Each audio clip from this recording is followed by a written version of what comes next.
दोस्तों drama serial पापनगर जी नई update में तव्हां सभिनी दोस्तनि खे ख़ुशि आमदीद। दोस्तों पापनगर ड्रामो तव्हां लगातार ॾिसी रहिया आहियो। अॼु असां रिव्यू कंदासीं ड्रामा सीरियल पापनगर जी नेक्स्ट जेका एपिसोड अचण वारी आहे उन जी कहाणी आख़िर छा वञी बीहंदी छा न बीहंदी ऐं उन में छा थींदो छा न थींदो।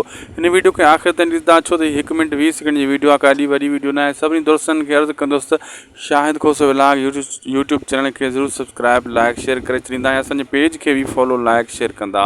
हलूं था अॼु जी अपडेट, घणो तव्हांजो टाइम न वठंदासीं। दोस्तों मां ॿुधाईंदो हलां त ख़ासि करे जेका राबेल जी कहाणी उन जे जेको आहे न मसाद सां रिलेटेड आहे ऐं उन जे इश्क में हू हिकु बेचैन कहाणी पई ॾेखारी वञे त उन्हनि जो इश्क ॾाढो गहिरो आहे पाण में, ऐं छो त उनजो मल्हार ऐं होॾो राबेल जो इश्क ॾेखारियो पियो वञे। होॾां वरी जेको वॾेरो आहे साईं सरदार साहिबु वॾेरो, ऐं जेको उहो बि राबेल जे मथां फ़िदा थी चुको आहे।